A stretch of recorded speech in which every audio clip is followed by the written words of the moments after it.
Dad's got another tattoo! On this episode, we swap heartburn pills for red pills as we enter the Manosphere. Yep, the Manosphere. Don't worry, it'll all become clear. Hello and welcome to episode 9 of Mum, Dad's Got Another Tattoo, the Midlife Crisis podcast. I'm Mark and I'm joined once again by my co-host Richard. Hello. Hello Richard. Now we've got another guest on this week. How exciting. But before we do that, I am going to ask everyone, to get in touch and like and subscribe and do that algorithm stuff that we like. So get in touch with us at mumdadsgotanothertattoo@gmail.com. Let us know your thoughts, your hopes and your dreams, and then we can mine it all for content. And also give us a follow on Instagram and TikTok and all the other places at Mum, Dad's Got Another Tattoo. Right, that's out of the way. So another guest, as I say. But before we get him on, I want to put him into some sort of cultural context. Because last week we had a doctor of testosterone on. Go and check that out if you've got any queries or questions about testosterone replacement therapy, or as we're starting to call it, HRT for blokes. But this week is a slightly different vibe, because our guest, Paul Bauer, we'll introduce him in full very soon, is part of what I might call the Manosphere, this Andrew Tate light, maybe. Would you agree with that description? I found that discussion interesting, because it's not, on the whole, a train of thought that spoilers, that I believe in or have even thought in that way. So it was quite uncomfortable, and knowing you as I do, I could see you visibly bristling with some of the stuff he was saying. So I thought, I'm going to let you take the wheel for this one. It was interesting. It's always good to get to look at things from other people's point of views, whether you believe them or not. But yeah, that whole manosphere way of thinking, doesn't really resonate with me. No, me neither. But if those terms are new to anyone who's listening, I think we can put it in a bit of context. And the first part of it is this sort of red pill culture. Now, the red pill comes from the scene in The Matrix where Keanu Reeves is offered a blue pill and a red pill. If he takes the blue pill, he just goes back to his normal life that he knows. If he takes the red pill, the scales fall from his eyes and he, goes into the Matrix. The sort of toxic masculinity, the Manosphere, Andrew Tate have used this red pill symbolism, and they define it really as like, you take the red pill, you become a red pillar, and it awakens you to the truth that socially, economically and sexually, mainly sexually, I've got to say, men are at the whims of women's and feminists' power and desires. And it comes into a lot of this stuff around sex, about how women manipulate, etc., etc. Lots of toxic stuff that goes on there. But that's where the phrase the red pill comes from. And I also wanted to talk to you, Richard, about the Netflix show Adolescence. Yeah. Because red pill comes up in that as well. And I think you've got a unique take on that. So just before we get into that, just if you are one of the 7 people who haven't seen Adolescence, it's a Netflix drama, 4 episodes, and it centres around the murder of a teenage girl. First episode, we kind of see who the suspect is. Second episode is the investigation in a school. Third episode is a sort of why done it rather than a who done it, and then the 4th episode is the impact on the family as well. And it is, it's not a laugh. I can tell you that. It's heavy. It's very, very heavy, but it's powerful. Yeah, it is powerful, but I think you've got a unique perspectives, if you can have more than one unique perspective. But because you are a professional in the specialist education sector, so you're close to education and schools. But also, you're a parent of a man now in his early to mid-20s, and also a father of a daughter who's probably about to go into that socially online world. And one of the investigation strands that the police follow is, comments on Insta about people being incels and red pillars. And so I guess the first question is really, with your professional hat on, is, that school, it's a secondary school. It looks like what you might refer to as a bog standard comprehensive. But if you haven't been around schools or pupils for a while, that might shock the life out of you about how unruly, ill-disciplined it is, the lack of respect for teachers. Now, is that a dramatic device, or is it like how reflective of reality did you think that particular scene was? I would say, from my opinion, from my perspective, dealing with schools, dealing with local authorities, and parents of pupils that have had difficult situations, that does happen, but it varies from school to school. But yeah, those sorts of situations sadly do occur. But it depends on, a lot of the time, on the senior leadership team at that school. If you've got a great senior leadership team, they have great support networks. They get the pupils involved in a lot of stuff. But a lot of it is socioeconomics of that region, depending where they are. I've dealt with schools from inner London, inner city schools, where you've got gang crime, local authorities around the country, where you have stuff like county lines and pupils that have experienced that. So it's difficult for schools. I see it from both sides, because I deal with the schools, deal with the local authority, and I deal with the pupils and their parents. I get to see both sides of the coin, so to speak. So I spend a lot more time with the parents and the pupils, but then I'm in constant discussion with the schools as well. So initially, I get to hear the issues from the pupil side and the parents, and a lot of the time they feel let down. They haven't been supported. But then, don't get me wrong, in a lot of cases, that is the case. But with a story like adolescence, how does a school really prepare themselves to deal with a murder? There's a difference between behavioural issues. I understand that they're taking something and making it into an extreme example for dramatic purposes. Now, I guess there's two things that I've thought about this, which is, first of all, this online, bullying or communication, like a method of communication. Radicalisation is what we call it. And that doesn't necessarily mean to become a terrorist. It just means. And so, what does radicalisation mean to you in that context? Where there's a train of thought where young people are being influenced by another group to think in a certain way. Where, if you watch the series, you can see how there's so much toxic masculinity within that group. That is a form of radicalisation. That's really interesting. Part of our safeguarding training as standard, radicalisation is part of it, but it's not just what you think it is. It's being influenced by groups you may see them as people may see them as the in crowd. Toxic masculinity, the difficulties of parenting in the digital age, where, as you said, I was lucky with my son, nearly in his mid-20s now. He just missed that full iPhone and the phone generation. He just missed that. Yes, he was online with his Xbox, what have you, but he never had that 24/7 constant where the kids can be. But they go to bed.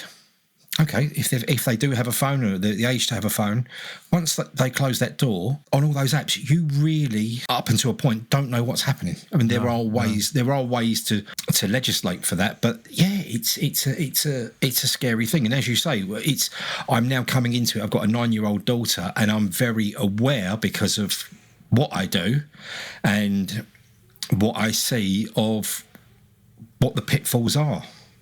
Yeah, that is scary. The other thing that struck me is that the perpetrator comes from what you might consider a relatively normal working class background. Both parents are together, both working, live in a nice semi-detached in a new build estate.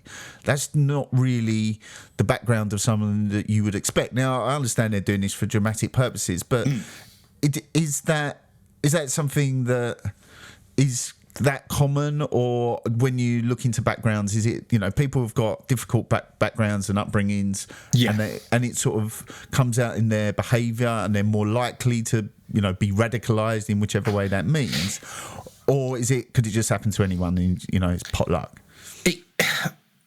In what I do, watching adolescents, I immediately just went into work mode. Because it's not just behavioural stuff that I've dealt with, as I said, gangs, county lines. A lot of it's social-emotional issues. There's been anxiety, ADHD, ASD, which is predominantly what we deal with. But there's obviously the behavioural issues, and then once you read the paperwork, a lot of it does come from their upbringing, and that's not the child's fault. It's families that may have a young child that may have a dad that's been in and out of prison. They may have seen abuse in the home, drugs in the home, sexual assault, whatever that may be, and that has a real influence on children's behaviour. So immediately, when I started watching adolescents, there I was like Inspector Clouseau, trying to pick up on any subtle tells that they may have dropped into the series. And don't get me wrong, there were certain bits I went, cracked it. And I was wrong with my assumption, just because those were things I was looking for from my experience. Yeah. But that can happen. And again, what it shows is it doesn't matter with this type of online connectivity with whether it be WhatsApp, other apps, whatever that may be, where they can be online bullying. How does a child get away from that when there's a group and you're at home being bombarded on WhatsApp or whatever it may be by people telling you they hate you? It's horrible. Is it kill yourself? How do kids get away from that? And it's a scary thought as a parent. Yeah, it is. I mean, we've said before, I've got a 9-year-old girl as well who has a phone, but it's not connected to like a network or anything. It's just like a mini iPad. But she does have connectivity with friends, which I do monitor very closely to stop things getting out of hand. And she knows that I can just, and she's happy for me to read it. And it is under the auspices of being safe and, good internet hygiene. But I guess if you have a 15-year-old, I think there was a lot of parents of 15-year-olds anyway looking at the sofa and go, "You're not doing any of this, are you?" Because you really don't know, and that is one of the challenges that we have to deal with. I mean, it is. I was trying to think then whether is this generation of kids, so their interaction with the world is so much different to, like, if you look at the difference between our parents' upbringing and ours, and our upbringing and our kids, I think there's far more similarities with that, like playing out, going over the park for 8 hours, all that cliched stuff, before paedophiles were invented, we were allowed to go wherever we want. And now you look at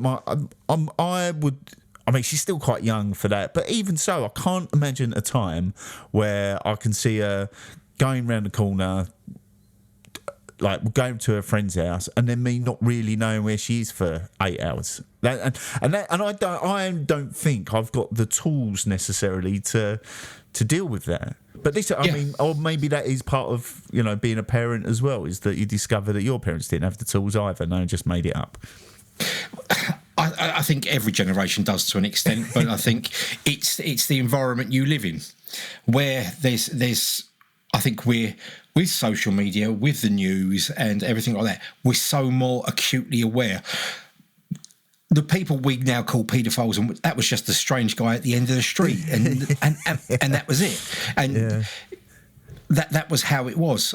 What we've actually done is to give my daughter a little bit more freedom. And we've got 2 large garages with like a Tesco Express. At the end of our road. You're talking a few hundred yards, and we've got her a watch that has GPS in it. It's got an emergency button. She can make calls from it. So it's got its own. So it's safe. You put the telephone numbers in that she can call. Yeah. There's no WhatsApp or anything like that. So she can call me. She can call mum. She can call parents and a couple of her friends. But it's got GPS, and on the app you can see live where they are. So it's just the sort of thing. If she's her and a friend, I mean, well, we'll walk her to the end of the road and watch. But it's just one of those peace of mind things, just to give them that little bit more freedom. I am totally on board with this, and if I could, I would inject it under her skin. And yeah, get on the phone to Elon. But yeah, but as you get a bit older, or as they get a bit older, where is the line, do you think, between keeping them safe and making sure you can actually relax, and actually being invasive? This is to me, I'm not sure where the line is, and I'm happy to stride straight over it in the interests of safety and in the end, fuck the line. Yeah, but that listen, as I know, but I think it. And I don't know which way I'm going to go with this at the moment, but I'm not at the point where I need to deal with that, because my train of thought is, if you restrict them too much, we know what we got away with when we were younger. You remember that party that was for 2 weeks round mine. But we were... Well, the thing is about that party round your house... It was 2 weeks. It was a 2-week party. It was very good. I enjoyed it a lot. But if you were wearing a GPS watch, your mum and dad would have looked and say, "Where's Richard? Oh look, he's at home again. Brilliant." True. But I think there's. I think I'm at the camp of, listen, I've been there to a certain point. You can have your fun. I know you're going to do stuff. Just be careful. Let them understand that you're not this Victorian tyrant. Do you know what I mean? And let them understand. Listen, you're going to do stuff. Just be aware. These are the pitfalls. Well, I think that is a good juncture at which to introduce our guest, because I think these things are, as we've explored just then, are very complicated and nuanced, and I think that is what the Manosphere lacks. Is the nuance and the complexities. And that's probably why it's so appealing, especially to a younger mind, because it's a very simple answer to a very complex problem. Let's get him on. Let's see what he says, and let's see what we think about it afterwards. And as always, it'll be good to hear what our listenership thinks as well. So I'd like to welcome to Mum, Dad's Got Another Tattoo, our first ever guest. Paul Bauer is a certified master life coach and NLP practitioner with a speciality in helping men transform their relationships and reignite passion in their marriages. Paul has a wealth of experience guiding men to understand the psychology of attraction and the keys to reclaiming masculine confidence. Paul's expertise empowers men to take control of their romantic lives and truly get better with women. He's written a number of books on the subject, and he's also the host of the podcast Come On Man. Well, welcome to this podcast, Paul. Hey, Mark, thank you so much for having me today, man. I really appreciate it.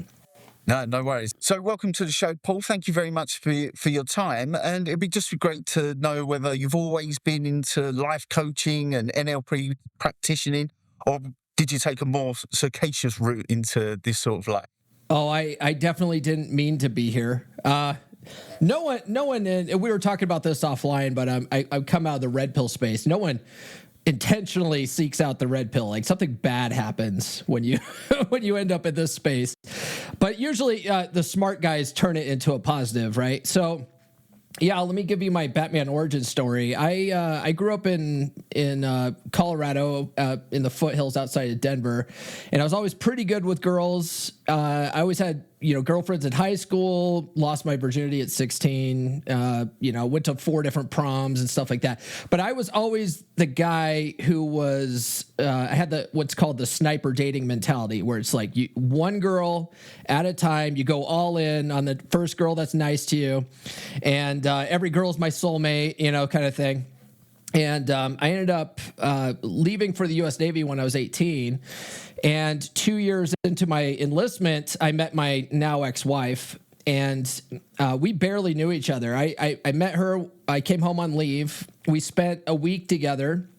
And then I flew home to San Diego, or back to my ship, and we had this long-distance relationship for about a year before I convinced her to move out to San Diego to live with me. And then 3 months after moving in with me, we got married. We basically eloped.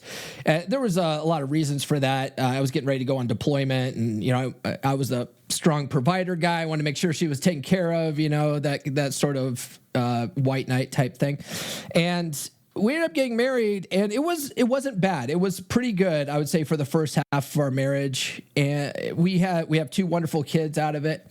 But man, after that 7-year mark, things just really started going downhill. I gained a whole lot of weight.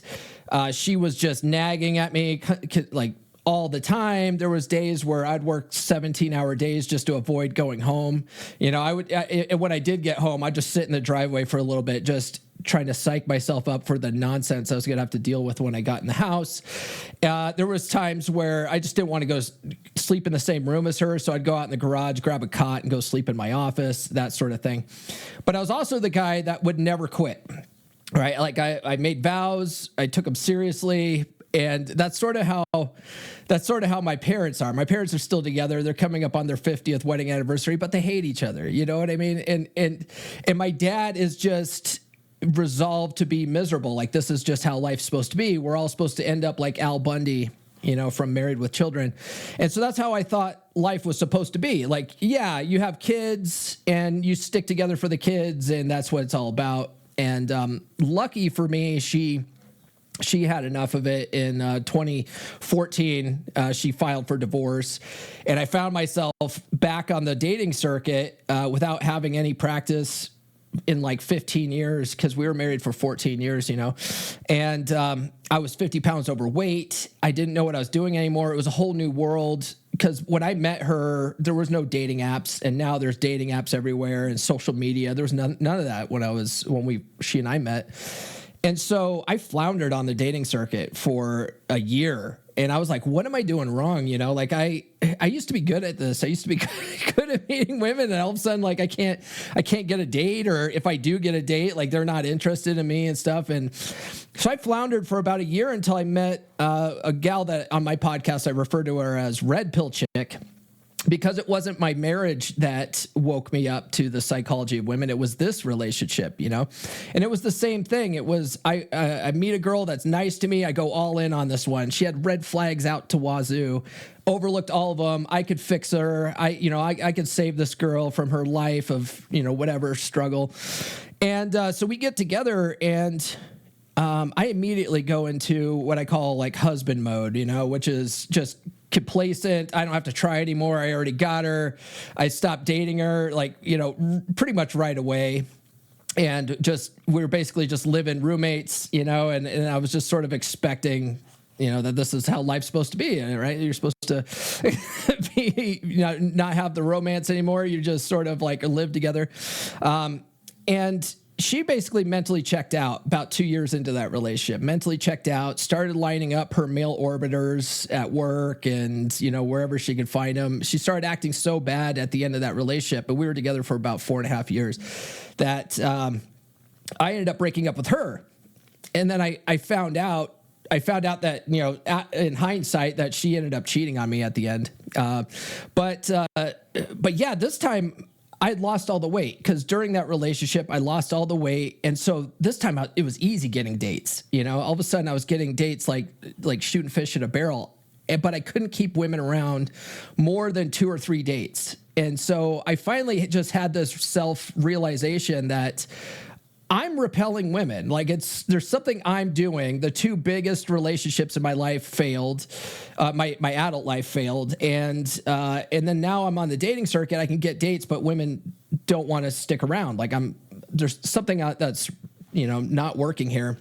And one of the blessings of being in that relationship with Red Pill Chick was that she was really big into like self-help books and Audible and listening to audiobooks. And I just was like, man, I bet you there's some books out here I could start studying and figure out what I'm doing wrong. And so I just did a deep dive in the psychology of attraction, the psychology of women, the red pill space, which is really just the study of intersexual dynamics. And I started applying this stuff and just really having a lot of success in the dating circuit, spinning plates, as we call it, dating lots of women at once. And then I finally ended up meeting my current girlfriend, who we're getting ready to go into our 5th year. And I call her Nurse Chick because she's a nurse. But yeah, it was just, it was interesting because during that time of spinning plates and dating, I ended up in a men's group on Facebook called the 3% Man Group, and we were all studying a guy named Corey Wayne. He has a book called How to Be a 3% Man, and we're all studying that book and applying it, and I ended up just being really active in the group and going out on dates and posting date updates and swapping notes with the guys. And they ended up making me an admin in the group. And then eventually I got the idea of, well, I could start a podcast and just interview the guys in the group and see, like, how did you guys get here? And, what have you learned and all that kind of stuff. And so the podcast grew out of that. So I launched that in 2020. And and then shortly after I met Nurse Chick, and we've been dating ever since. And then I ended up meeting a lot of authors and other prominent guys in the red pill space. Guys like, I don't know if you've heard of him, Rollo Tomasi. He wrote a series of books called The Rational Male. He and I ended up becoming acquaintances. He invited me on a panel show on Saturdays called Rule Zero that I still do. And through that whole experience, I started working with more men. I started coaching, first started date coaching, and then that sort of morphed into more relationship type stuff. And what I kept seeing is that a lot of guys find their way to the space who are married, whose wives aren't sleeping with them anymore. And so they're just trying to figure out, like, why, things were hot and heavy in the beginning. Why won't she even, talk to me anymore? And so I decided I was just really going to start focusing on those guys and trying to help guys avoid some of the same problems I did. And a lot of that stuff was because I got complacent in my marriage and I let things erode and I wasn't setting the tone and leading. And that got me to where I'm at with those relationships. And I could have prevented all of that if I had known what I know now. So now I'm just trying to help those guys save what they currently have, a lot of people in the red pill space like to sort of criticize marriage, and it's more not the institution of marriage itself, but the marriage laws that they tend to complain about. And so I get a lot of those types of negative guys in my comments when I make videos about saving marriages. And they're like, yeah, people need to avoid marriage at all costs, and they need to, not do this sort of thing and get the government involved. And I'm like, yeah, but what about the guys that didn't get that memo? Let's try to help some of these guys. So that's sort of where my motivation is these days. Well, thanks for that. It's really useful. You've mentioned the red pill a couple of times, and that's not always got a great reputation or great connotations, and I think it's particularly acute at the moment in the UK. There's a Netflix drama called Adolescence, which mentions it's about a teenage murder, and the perpetrator is, if I'm reflecting this correctly, is spoken about as being a red pillar. There's an emoji of an exploding dynamite, which, news to me, at this age means that, you're going to be a red pill incel forever. And that sort of incel culture. And, there's deep ties to misogyny and almost seeing dating and sexual relationships as adversarial. There's a battle going on and I need to win that battle. And I'm that's something that I'm not particularly comfortable with, but I also understand that there are other definitions of that, and and it'd be great if you see where you sit on that scale. Yeah, no, that comes up a lot. And when most people hear of red pill, they think of guys like Andrew Tate. Andrew Tate really made a name for himself, running with the red pill talking points. But it's interesting. I used to have a really negative viewpoint when it came to red pill as well, and I sort of got this mindset that it's all about hating women. Women are the problem and all this kind of stuff. And when I started really working with some of these guys that have like written the books that everyone quotes, right? Like I mentioned, Rollo Tomasi in the Rational Male series. Like every one of Andrew Tate's talking points comes from the Rational Male, every single one of them. And the thing is when you actually read that book, it's not about hating women. It's not about hating women at all. It's about understanding their nature from an evolutionary biology, evolutionary psychology, evolutionary biology standpoint, right? And then I found there's another guy in the space who's lesser known, but he's a genius. His name is Ryan Stone. He's written a series of books called Praxeology, because that's what red pill is. It's a praxeology. And by praxeology, you mean like intentional behavior rather than sort of reactive or subconscious? Is that your definition of that? No, a praxeology, it's more like you can almost look at it like the Chilton's manual. Like, do you know what a Chilton's manual is? If you work on your own cars, right? You go to the auto shop. You need to fix your Toyota or whatever.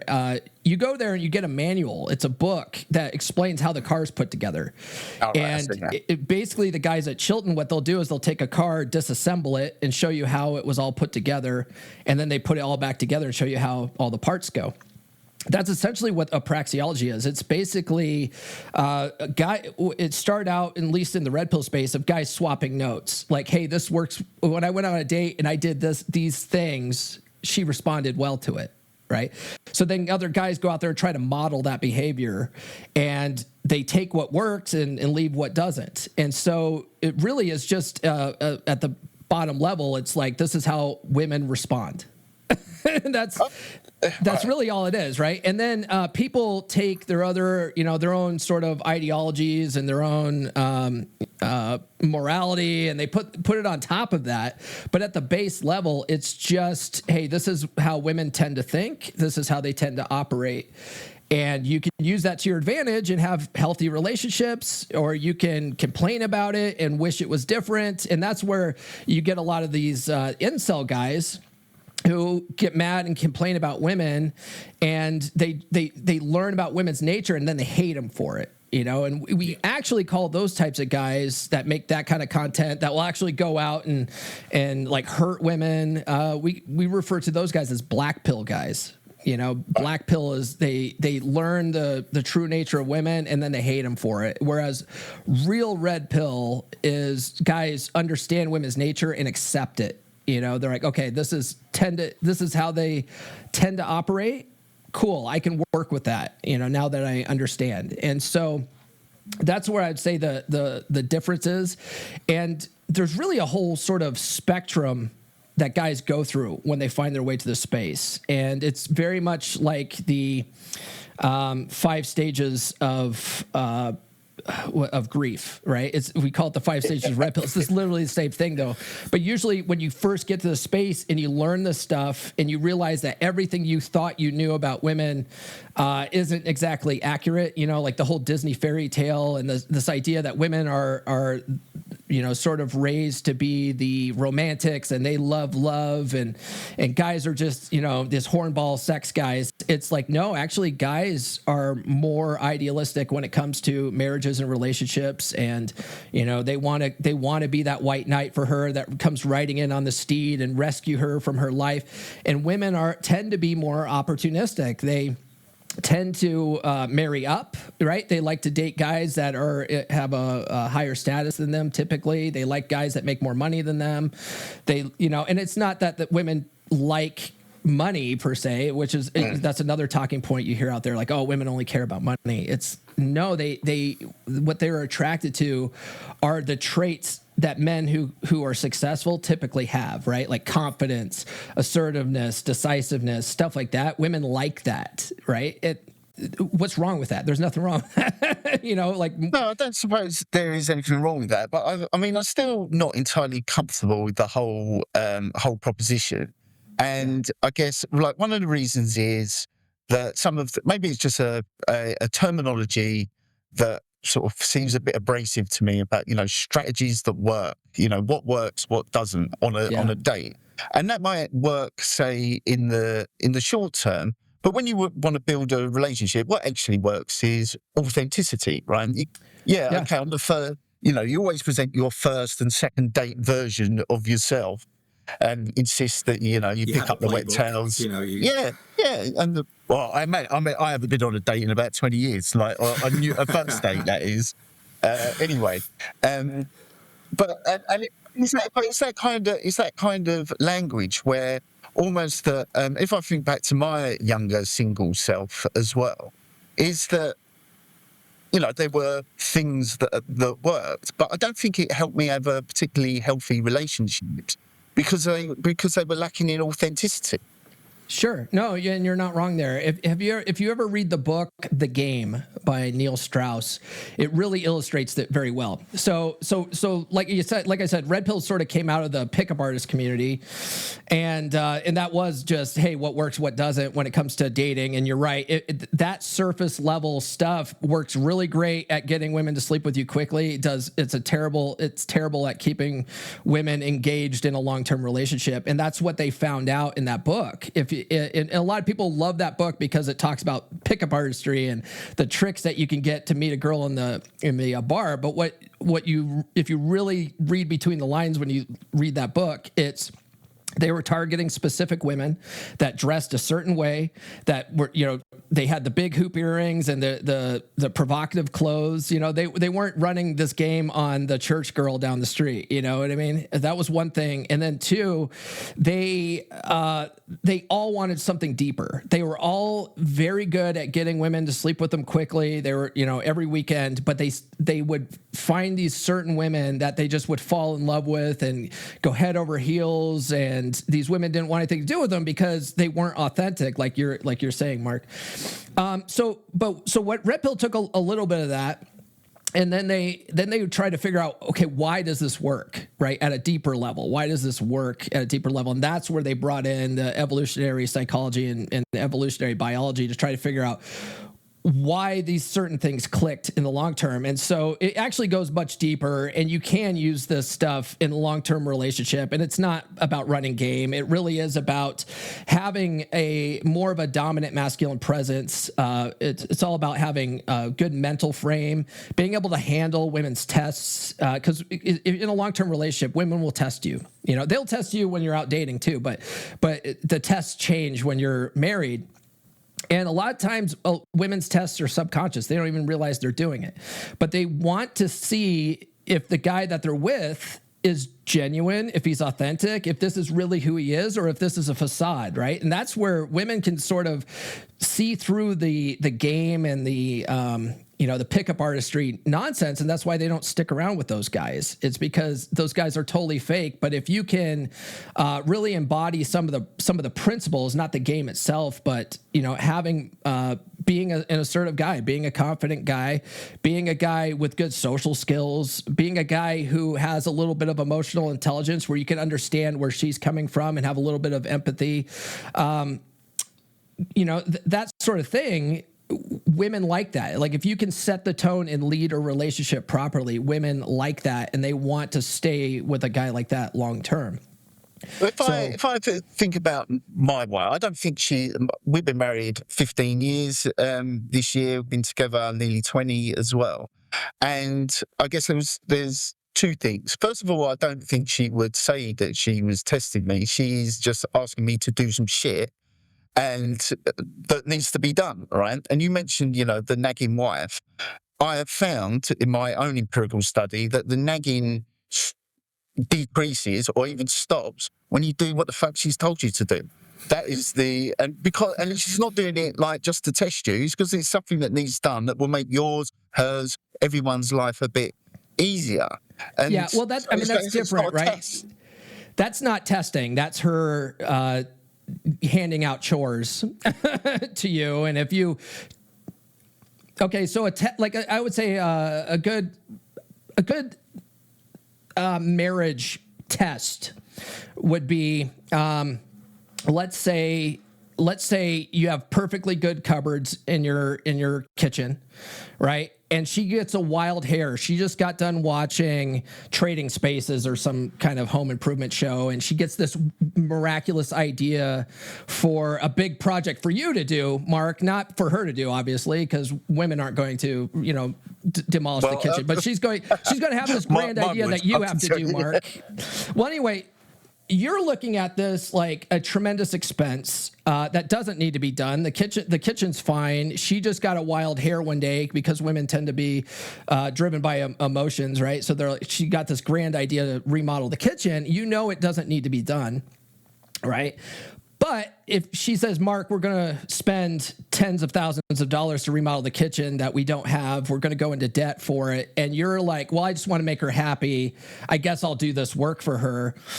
You just failed a test, and she, it might not seem like a test. She's probably not actively doing it. Like I said, a lot of their tests are subconscious, but the moment she's able to manipulate you to do some of these types of things, she starts losing respect for you. And so if you could just say, honey, no, we're not remodeling the kitchen. The kitchen's fine.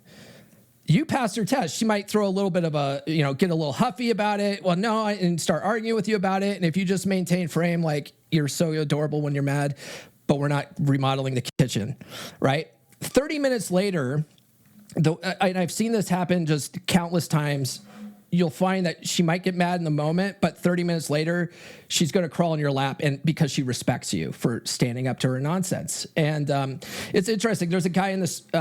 He doesn't. My experience of married life is nothing like that at all, and that's what I mean by that sort of adversarial approach. Which, but my perspective is my marriage is not like that at all, and those decisions are not I'm not some sort of permission slip writer about what we do and what we don't do. Like, she'll have ideas about what she wants to do with the house. Some of them I agree with, some of them I don't. Some of them are just like, I haven't got a big opinion on them. So if you do, go for it. I don't mind. If you want to paint the lounge, like, my wife's a teacher, so every school holiday, one of our rooms will change colour. She'll do it, and I'm happy for that to happen. I don't see that as. But she's doing it. She's doing that. Yeah. She takes. Yeah, there's nothing wrong with her taking on her own projects. Yeah, nothing wrong. And with that. She's quite, she's really independent, and she comes from a sort of her and I went to a boys' school and a girls' school that were related, and from her education background, it's sort of like, men, boys, they're nice to have, but you don't need them. So none of this sort of resonates with me. And there was another thing that I really wish had been on when I was a lot younger. There was a game show on a Saturday night in the UK. It was called Take Me Out. And it was one of these shows. It's a big tube, and a guy would come down this like lift elevator, and there'd be like 20 or 30 girls between like ages of 18 and 25.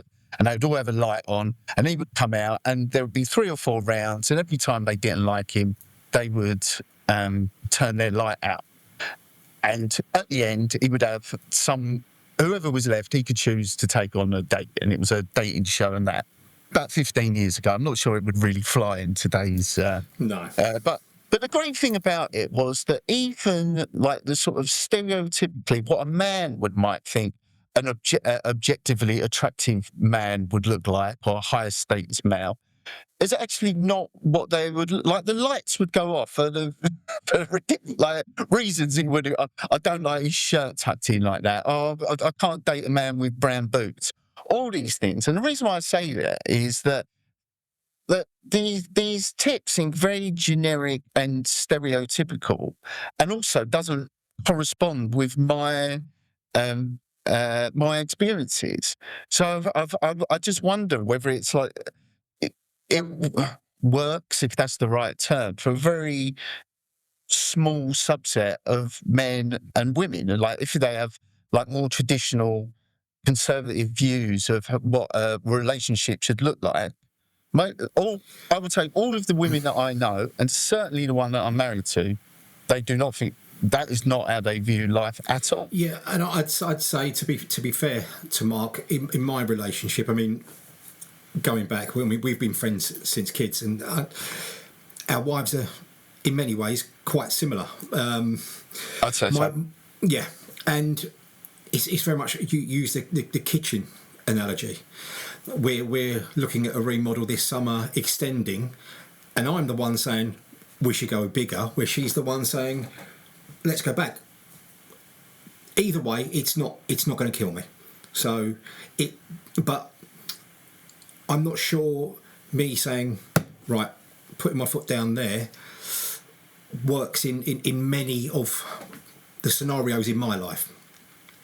But I do understand, you know, there will be a subset or a group of the society where that will work. But as I say, like Mark said, from my personal standpoint, it doesn't fit. Yeah, well, you'll actually find that it works for a vast majority. and not a small subset. And an interesting thing is, one of the things that I teach guys when it comes to a long-term relationship is to sort of embody a captain, executive officer type mentality when it comes to your relationship. And that's something I learned from a guy named Athol Kay. He had a really great book that came out in 2011 called The Married Man's Sex Life Primer. But what he talks about is very similar to what you guys are talking about. It's not like ruling with an iron hand. You know, it's not like, hey, it's my way or the highway. But it is, I am the captain of the ship. I am the leader of the relationship. And I have a vision. I have a vision for the relationship, and I'm overall in charge of the mission. The executive officer is also a leadership position. It's not like she's relegated to, a servant type person. You know, she's probably very smart. There's no reason. That's probably why you married her, right? So there's no reason why you can't go with her ideas if they don't conflict with yours. But at the end of the day, you're overall in charge of the mission. So if she says something, I really don't like this hierarchical. I know a lot of modern guys don't like it, Mark. They don't. I don't like it. That's because society now, they're like, yeah, we're equal partners, and she has equal buy-in. I'm a big proponent of that. Yeah.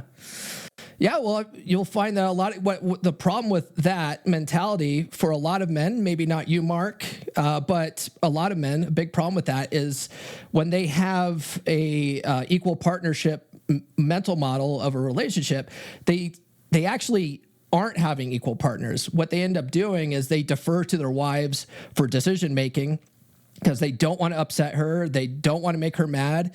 So they're like, hey, honey, I'm thinking about remodeling the kitchen. Maybe it's their idea, right? And I'm thinking about remodeling the kitchen. And is that okay with you, honey? Because they want her buy-in because she's an equal partner. Well, now she's being the decision maker. She's not an equal partner. Now she's in charge of the relationship. And you'll find that a lot of women, when they feel like they're being put in charge of a relationship, they don't like it because that forces them into their masculine sort of energy, and they have to now make all the decisions. They start looking at their husbands like another one of the kids in the house. They start complaining about him like, oh, he's too passive. I have to decide everything. I have to plan all the dates. I have to do all this kind of stuff. And women start resenting a lot of guys like that. So might not be your situation, Mark, but it's a very common situation that we see everywhere. Well, you're only getting my side of the story, don't forget. And one of the talk about one of your books, for example. It's got quite a provocative title. I haven't got it written down in front of me, but I think it's "How to Get Her to Fuck You Again," Yes. which So there's two things. I guess that's like you're in a crowded space there, and that's a great way to stand out from it as well. But I think it does address an issue that a lot of, especially middle-aged marriages get to, which is the dead bedroom. Now, I guess there could be lots of different reasons for that, like physiological, hormonal, post birth, all that sort of stuff. Let's assume that's not the case in this. You've got a whole book on it, but for people in that situation, I guess the the mainstream advice would be about communication. Talk about it. As I understand it, you think that's important, but ultimately not what's going to get resolve that issue. So, from your perspective, if there was like an overarching strategy, if you like, what might that be? Yeah, no, what I typically say is communication is not the key to a healthy relationship. It's like the key to conflict resolution, which tends to happen in a relationship, but that's just a small part of the relationship. But if you guys are truly going to stand the test of time, it's genuine desire. She has to want to be there. You have to want to be there because you genuinely love each other. So that's the real key. Communication can help with some of that stuff, because if you guys have constant conflict, you guys are going to eventually not like each other too much, right? But if you learn how to handle it better, then you're going to be fine. So some of the stuff that I talk about in my book, actually, we call it the Luca model: listen, understand, clarity, action.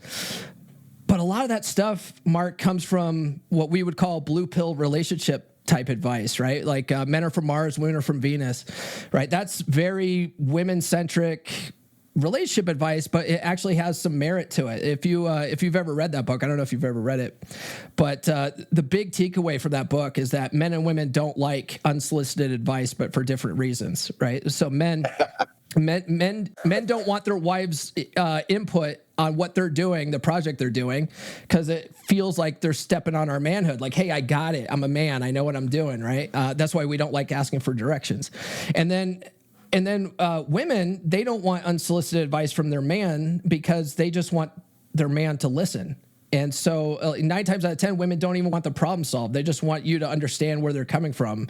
And so I teach some of that stuff in my book. I call it the Luca model because it's pretty easy to understand. Listen, understand, clarity, action. And one of the things that guys typically do, especially if their wife is, ending up being very naggy, very, complains a lot about what you're doing, what you're not doing, all that kind of stuff. A lot of guys, they default to what we call deering mode, which is defend, explain, excuse, rationalize. They're always trying to justify why they're doing what they're doing. And that tends to create an argument because she doesn't care why you're doing what you're doing. She doesn't like what you're doing. And so she's nagging you about it, right? And when you end up having to justify and explain yourself, you actually put yourself at a one down position from her, and which you're not equal partners again. You're now below her, and she's now the arbiter of what's right and what's wrong in the relationship. So we teach guys, don't do that. Don't justify, don't defend yourself. Like if she's mad at you for doing something, you don't have to defend why you're doing or not doing anything. But a lot of that, she just wants you to listen. And so you just listen to her, her point of view. You ask clarifying questions. You let her really get it off her chest. And then the last part of it is action. So maybe you are messing up, Mark, and you're not taking the trash out enough, and you could do that better. Well, the action is, okay, honey, I hear what you're saying. I'll make sure that I start paying attention to the trash can more, right? So there's a lot of that kind of stuff can help in a relationship, but that's not the overall key to a healthy relationship. I truly don't think it is. So, but yeah, it's helpful. Okay, and if somebody wanted to buy one of you've read more than one book, I understand, is that right? And if they wanted to get hold of it, where could they find that? Yeah, I have 3 books out. But the latest one is Get Her to Fuck You Again. It's really meant for guys that are in this situation. They're married. They've been married for, 15, 20, 30 years, but they're not having sex anymore. Their wife might even be their best friend, hey, she's my partner, she's my best friend, but she won't fuck me anymore. I don't know what's going on. You mentioned, it's funny, you mentioned, sometimes it's a hormonal issue. Sometimes that stuff does creep up, right? But you'll find, Mark, that even women with hormonal issues, when they get divorced and they're back out in the dating circuit, man, they are motivated to fix that. They are motivated to go to the doctor and get something done about that, right? But when they're in a marriage that they hate, it's a good excuse. It's a good excuse to not have to have sex, right? They have a headache every night. And so a lot of that is really just because she's lost attraction for you. It's not because of whatever. It just ends up being a convenient excuse to not have to put out anymore. And so the idea of get her to fuck you again is for men. It's for men to work on themselves, to become more attractive, to learn how to stop being complacent in the relationship, being an active part in the relationship, and more than being an active part, but actually take some ownership of the relationship. And so that's really what that book's about. And it's about turning that whole dynamic around and getting your wife to a place where she looks at you again like you're her best possible option. So that's what it is. Get Her to Fuck You Again. It's available on Audible and Amazon. If you just do a search for Paul Bauer on Amazon or Audible, you'll find my books there. Okay, and we mentioned your Common Man podcast, and you referred to it at the beginning as well. I assume the wherever you get yours applies to that. How often is it out, and what sort of format is it? Yes, it's out. I have new episodes every Monday, Wednesday, and Friday. In fact, right after this recording, I got to go and do my live episode. So I do it live every Monday, Wednesday, and Friday at 10 a.m. Eastern time. And then when it's over, the replay is available on all podcast platforms. But yeah, typically I spend Monday and Wednesday, we're talking about dead bedroom situations and relationship type advice. And then Fridays, I call it Frame Fridays, which is all about men's mental health and mindset when it comes to a relationship that tends to make men a little more effective in their relationships. Okay, great. So Amazon, Audible, or the Common Man podcast, wherever you get yours. That's what I've been saying about this one. Anyway, because there's so many platforms these days. But yeah, really appreciate your time. Lots to think about, and hopefully we'll have that will provoke some reaction, and maybe you'll come on again to either defend or promote or whatever it is. Whatever reaction we get, we'll feed that back to you. And if you've got some comments on that, there's always the open door and right of reply that we'll give as well. So, but for now, thank you, Paul, for being on the show. Yeah, thanks, guys. I appreciate it. So that was Paul. What did you think of it? And then you didn't get involved that much, but I rather felt that was due to me rather than you. Well, listen, as I say, me and Mark have been friends since we were kids, and I know his visual cues, verbal cues, and Mark is, as I've said before, and here I think, sometimes right, sometimes wrong, always certain. I was completely in agreement with what Mark was saying, but I'm not I'll just let the conversation slide and go, okay, I'd rather it be done. Mark, thankfully, for this podcast, I'd rather it be utter dross, me and him sitting there in silence, will bring up the points that we both want to bring up. Was visually bristling and moving in his chair, and I know those cues. Yeah, I think bristling is a fair description of that, because I was actually quite conflicted, because I felt he was quite charismatic. He was good to listen to, and I could listen to him for a long time, but I disagree with loads of what he said. I put him in a category where I'd like to go for a beer with him, but after a couple, things could get lively. Do you know what I mean? The topics could get a bit woo. Yeah, that's what I felt as well.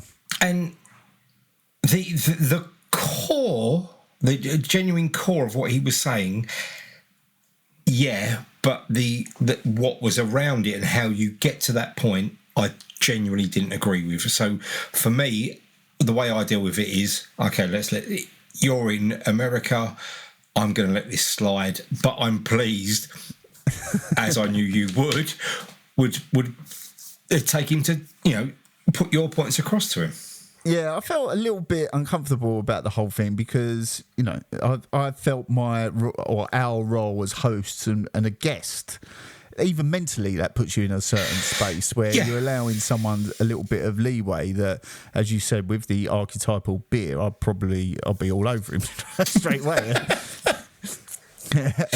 as you know. The fact that You'd be giving him a piggyback in the kebab house at 2:00 in the morning. Let's be honest. well, it could go that way. It could go the other way, where I was at a client dinner and basically told a client that his entire career was down to the fact that he was a white middle-aged man. This is a conversation for another time, and that will be recorded. Yeah, not an ideal bill. I think I recovered from it straight away. But overall, so this is the thing that is, how I'm reacting to this is, first of all, I don't like this idea of things what work, and Paul's podcast goes on in other directions about NLP, getting her in your frame and all these other... It's formulaic. It is formulaic, it's inauthentic, and I think it's manipulative as well, which is what I don't like about it. It's having a playbook to woo women, and that's what I don't agree with. Yeah, I totally agree with that. And then within your relationship, I mean, the thing that sticks out for me is this whole thing about the ship. Your relationship's the ship. Your relationship is a vessel, and you're the captain of it. Your wife, she can be like an executive level position. That's fine, but ultimately, you're the captain. Let me tell you something. If that was the hierarchy in my relationship, this ship would be going down like a fucking Bismarck. Yeah, well, there is an element of that. But I decided to ask my wife about whether this whole, what position she wants to be on this ship, what role. And, I love that, what she said. Well, I presented the options of are we captains or co-captains? You look after something, I look after something, and we're what? And her reply surprised me somewhat in that what she actually wants to be on this ship is a VIP passenger. I think if I asked Amanda the same question, and I gave her the options, that would be her answer. The sort of passenger that would walk around and say, Should water be coming in there? No. And can I get a refund? Yeah, I'm sure there's a lot of buyer's regret for my wife over her journey. But this whole imposition of a hierarchy, and it's also a self-serving hierarchy. Yeah. I'm the man. I go out and do the work. And I've spoken to other people in the intervening period as well, and they say things like, "Oh, I went to work and it was never enough." And the answer to that, I think, is no. You're right. It's not enough, but not in the it's not enough. There's no there ain't no pleasing you, Chaz and Dave style. True. It is a great song, but in the sense that no, it's not enough. There's loads of other stuff to do, and this idea that you get up, go to work, and come home, and that's your bit done, is gone, and rightly so. I can't say that I was born into this this mindset, but it's one that I have come to understand and come to accept over time. But I think there's this big pushback against it, saying no, the man is the hunter-gatherer and all that sort of stuff. I'll hold my hands up that with my previous job and the influences around me, as you know, I'd say half my personal problems were caused by that thinking. I go to work. Yeah, I've done my bit. I've done my bit.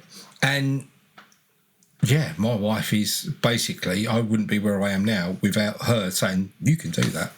Yeah, and that support network and having that person behind you is worth more than that archaic view of, well, I do this, you cook dinner. I've got the barbecue on right now. They're out. They've gone out and done the horses. I love cooking. It's great. I've washed my car. Took the dogs out. Yeah, today is a Saturday. I should. It's not a Tuesday like midday. Yeah, but that is a key point, because it's an old-fashioned view of it. Yeah. Where I go to work and you look after the house is a relic from an era where you could survive quite nicely on a one-income family, and I don't know anyone who can do that particularly comfortably at the moment. So what you have is two people going out to work. And then you come home and because of probably, power structures that mean that you earn more money, but that's not because of your massive talent and intellect. That's because society has been set up for your benefit. And it doesn't change the stresses on either person in the relationship. So both people come home with the same stresses, and it's like, well, I earn 10 grand, whatever it is, more than you. So my issues are more important than yours. That's not what it is. No, totally. There's another thing that I have considered as well, is this sort of rule of the jungle evolutionary thing. First of all, I've looked into this, and we don't know what the sort of relationship arrangements are in prehistoric man. We don't, right? Yeah, it's unknowable. Didn't they record it?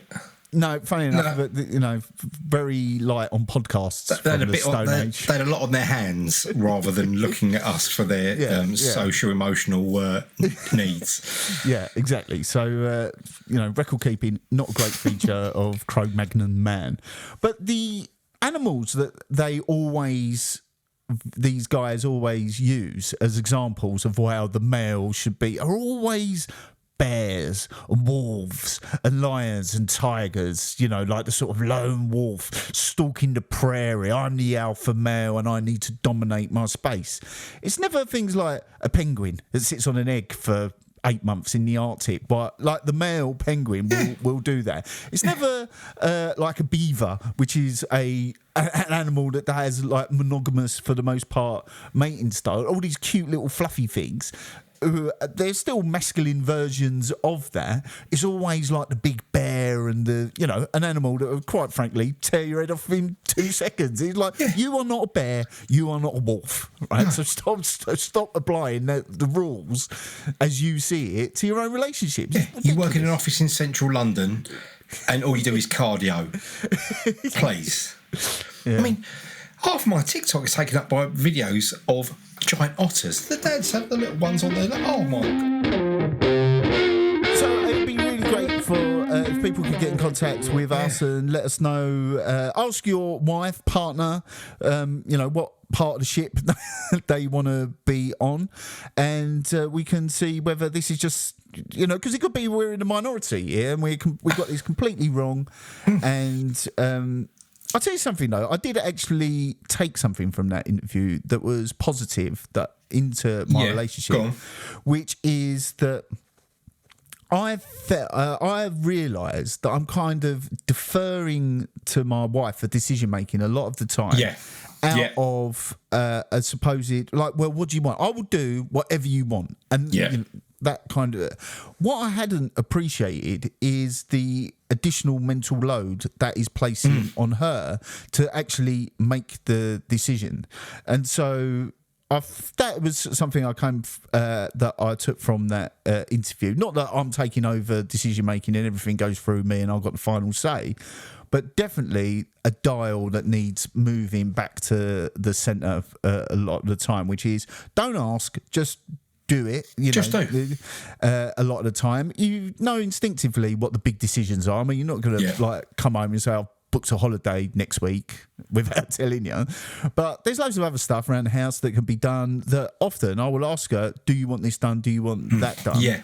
And I think it is incumbent on me to take a little bit more of the lead in that. But again, that's what I'm saying. It's redressing a balance back to where it should be, rather than saying, right, I'm the man, I'm taking over, and you'll respect me as a result of that. I think the mechanics of it are completely different. But I think what you're saying is you're taking a load off her plate as someone. Right, this is our environment, this is our house. I'll do this, and rather than the caveman approach, I'm doing this, basher.